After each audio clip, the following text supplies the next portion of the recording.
கடவுள் மாறி வந்து என் பிள்ளைய காப்பாத்திட்டேன். ஆண்டவன் உனக்கு 100 ஆயுசம் கொடுக்கணுப்பா. என் மகளுக்கு புள்ள பிறந்தா உங்க பேரையே வைக்கிறையா. உங்களுக்கு அதெல்லாம் இருக்கட்டும். என்ன கிணத்துக்குள்ள தள்ளி விட்டது யாரு? நான் தானே. ஆபத்துக்கு பாவலன்னு நான் தான் தள்ளி விட்டேன்.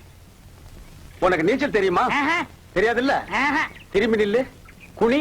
உள்ள ஒரு வெறா மீன் இருக்கு, பாத்துக்கிட்டே நில்லு. ஆமா, நல்லா பாத்துக்கிட்டே இரு. ஏ அம்மா.